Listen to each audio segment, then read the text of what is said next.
Il existe une loi universelle, une loi cruelle, mathématique, à laquelle rien n'échappe. Ni les étoiles, ni les montagnes, ni vous, ni moi. C'est la flèche du temps. Elle file tout droit. De la naissance vers la mort. De l'ordre vers le chaos. On naît, on grandit, on vieillit et on s'éteint. C'est le pacte que le vivant a signé avec la nature.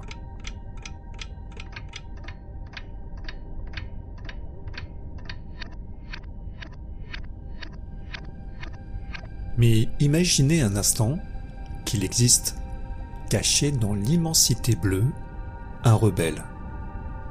Un être qui a trouvé la faille dans le contrat. Une créature qui, lorsqu'elle sent la fin approcher, décide simplement de ne pas mourir. Mieux encore, elle décide de redevenir jeune.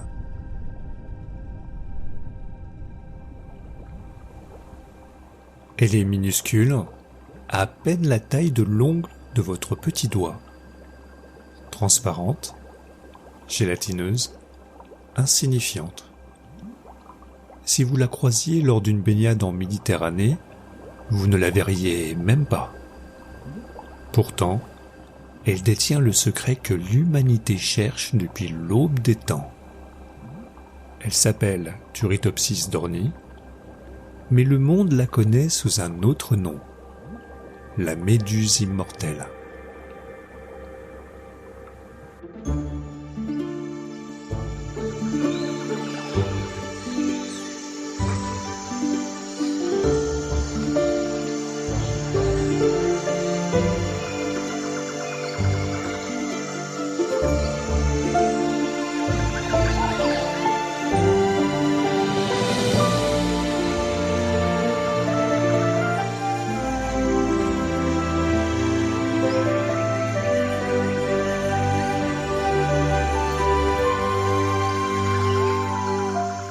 Les énigmes sauvages. Pour comprendre le miracle, il faut d'abord regarder la tragédie. Imaginez notre petite méduse. Elle flotte, elle chasse le plancton, elle vit sa vie de méduse adulte. Mais soudain, un danger survient. Peut-être un manque de nourriture, un changement brutal de température, ou simplement la vieillesse qui frappe à la porte. Pour n'importe quel autre animal, c'est la faim. Le corps s'épuise, les cellules cessent de se diviser, le rideau tombe.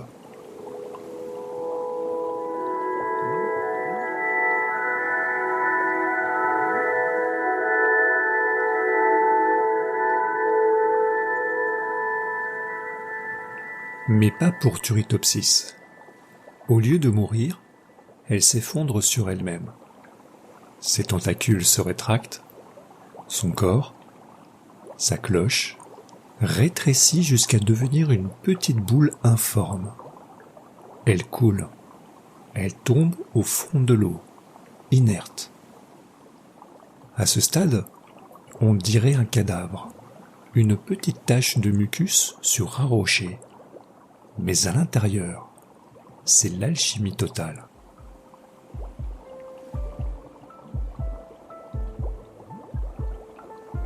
C'est ici que la magie opère, un processus biologique au nom barbare, la transdifférenciation. C'est un mot compliqué pour décrire quelque chose d'incroyable.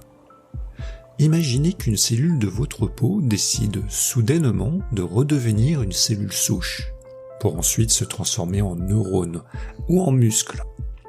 C'est comme si vous preniez une omelette cuite et que vous arriviez à la retransformer en œuf frais.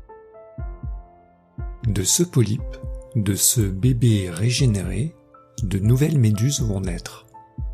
Génétiquement identiques, parfaites, neuves. Le même individu est mort et pourtant, il est vivant. Il a recommencé la partie. Et théoriquement, il peut le faire à l'infini. C'est le paradoxe ultime. Pour survivre, elle doit accepter de disparaître totalement pour mieux renaître.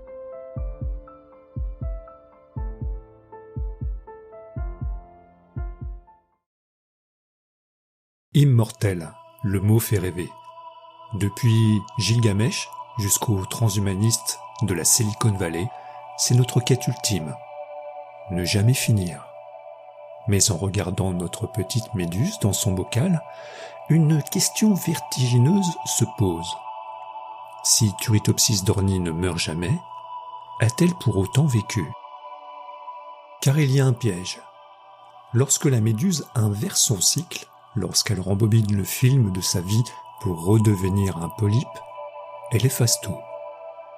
Elle ne garde aucune cicatrice, aucune trace de ses voyages, et surtout, aucune mémoire.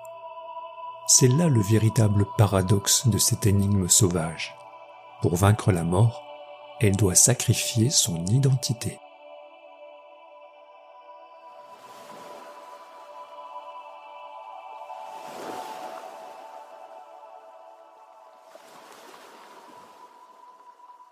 Imaginez que vous puissiez redevenir un enfant de 5 ans. Votre corps est neuf, vos genoux ne grincent plus, votre peau est lisse. Mais pour obtenir cela, vous devez oublier tout ce que vous avez appris, tout ce que vous avez aimé, tout ce que vous êtes devenu. Est-ce que c'est encore vous ? Ou est-ce simplement une copie génétique, un clone parfait qui prend votre place ? La méduse immortelle nous confronte au problème du bateau de Thésée. Si on change toutes les pièces, est-ce le même bateau ? Turritopsis n'est pas un individu qui traverse les siècles. C'est une boucle, un bégaiement de la nature. Elle ne vit pas une ligne infinie, elle vit un cercle fermé.